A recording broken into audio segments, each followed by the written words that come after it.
Presiden Joko Widodo menyebutkan sudah ada 28 negara di dunia yang mengantre bantuan kepada Badan Moneter Internasional atau IMF. Jokowi menyebutkan ketidakpastian dan volatilitas ekonomi global pada saat ini semakin mengkhawatirkan. Presiden Jokowi mengingatkan situasi dunia pada saat ini sulit diprediksi dan dikalkulasi, apalagi dengan adanya perang Rusia dan Ukraina serta diperparah dengan perubahan iklim. Dengan situasi pada saat ini, perekonomian di negara manapun bisa jatuh jika tidak dikelola dengan hati-hati. Banyak negara berjatuhan dan meminta bantuan IMF. Meskipun demikian, Jokowi meminta agar Indonesia tetap optimis di tengah ketidakpastian global. Pertumbuhan ekonomi sepanjang kuartal 1 dan 2 yang berada di kisaran 5% menjadi dasar optimisme tersebut. Sebelumnya Presiden Jokowi menyebutkan bahwa ekonomi pada tahun 2023 akan gelap. Pertumbuhan ekonomi global yang diperkirakan tumbuh 3% pada tahun 2023, kini diperkirakan hanya tumbuh di angka 2,2%. Tadi saya mendapatkan informasi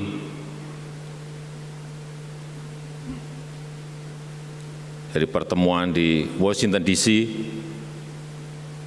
28 negara sudah antri di markasnya IMF menjadi pasien.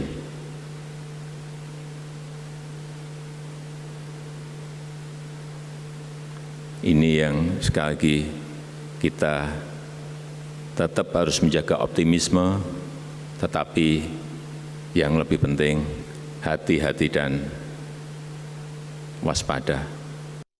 Ekonomi di tahun 2023 bakal gelap, bahkan sejumlah negara sudah antre meminta bantuan dari IMF.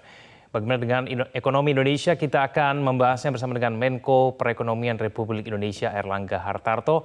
Pak Menko, selamat malam. Selamat malam, Pak Egan. Ya, Pak Airlangga, Presiden Jokowi mengatakan tahun 2023 ekonominya akan gelap dan bahkan mengatakan ada badai besar yang menghadang di tahun depan. Ini maksudnya apa, Pak Airlangga?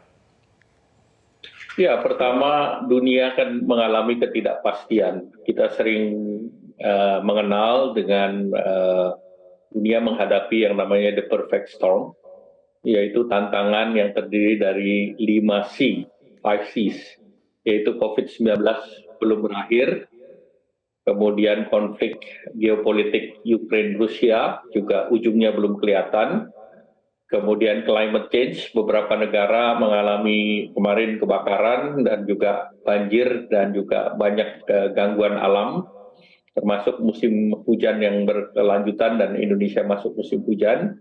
Tentu ini juga harus kita perhitungkan. Kemudian juga commodity price yang masih berfluktuasi, terutama di energi, apalagi OPEC mengambil langkah memotong produksi 2 juta barel untuk mempertahankan harga minyak di atas 90. Kemudian tentu cost of living ataupun harga-harga barang. Nah, ketidakpastian itu ditambah dengan proyeksi pertumbuhan global oleh IMF dipangkas di 2023 menjadi 2,7%.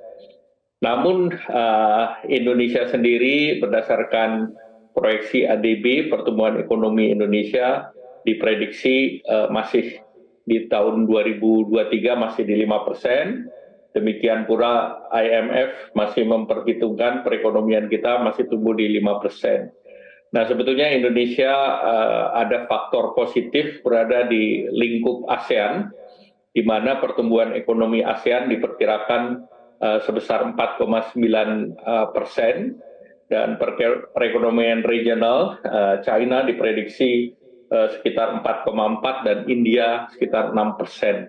Jadi regional di kita ini masih ada pertumbuhan, sehingga tentu bagi Indonesia ini menjadi sumber pertumbuhan ke depan.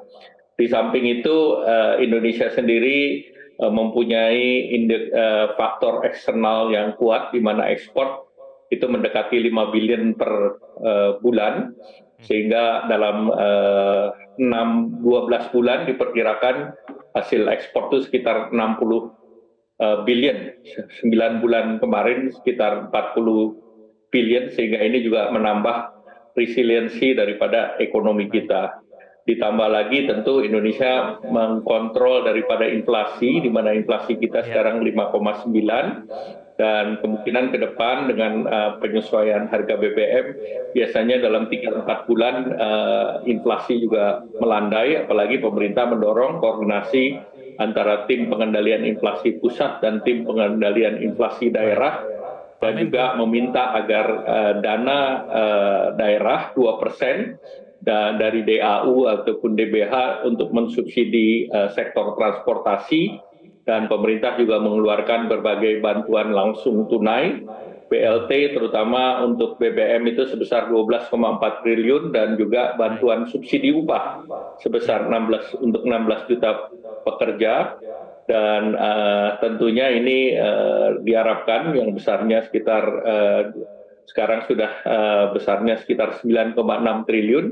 Nah, diharapkan ini semua mengganjal bahwa sampai akhir tahun kita masih pertumbuhannya di sekitar 5,2, dan tahun depan kita bisa mempertahankan di atas 5%. Pak Erlangga, bagaimana dengan ancaman krisis energi dan pangan? Daya tahan Indonesia, antisipasi yang kemudian disiapkan akan seperti apa apabila kemudian kedua hal ini memburuk di tahun depan? Ya, pertama yang utama untuk ditangani dan menjadi prioritas adalah pangan. Karena dengan adanya krisis ini diperkirakan 333 juta penduduk dunia akan jatuh miskin ataupun mengalami kelaparan kalau geopolitik ini tidak segera diselesaikan. Namun Indonesia cukup beruntung karena produksi beras kita setiap tahun dalam 3 tahun terakhir sebesar 31 juta, dan tentunya kita memiliki daya tahan yang cukup, karena dalam 3 tahun terakhir juga kita tidak melakukan import beras. Dan selanjutnya tentu kita juga melihat dalam beberapa tahun terakhir juga Indonesia relatif juga tidak mengimpor jagung, dan bahkan kita mengalami surplus jagung, sehingga tentunya kita saat sekarang juga ada permintaan untuk ekspor. Nah, yang paling penting adalah tentunya mempertahankan keterjangkauan daripada harga-harga pangan, dan oleh karena itu Bapak Presiden mengarahkan agar Bulog di re-empower, diperkuat, sehingga Bulog dikembalikan fungsinya untuk stabilisasi daripada harga pangan. Dan tentu negosiasi harga pangan itu mendorong agar kemampuan petani diutamakan.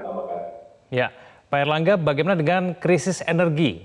Bagaimana kemudian cara yang bisa dilakukan oleh pemerintah Indonesia untuk menjaga daya beli masyarakat yang kemarin baru saja tergerus ketika BBM dinaikkan?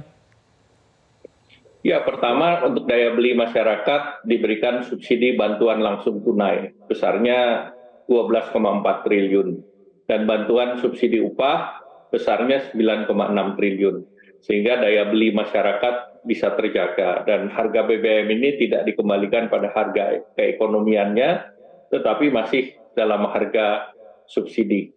Sehingga dengan demikian kita berharap dalam 3-4 bulan ke depan efek inflasi daripada kenaikan harga BBM akan kembali menyesuaikan. Berdasarkan pengalaman, biasanya dalam waktu 4 bulan inflasinya akan menurun.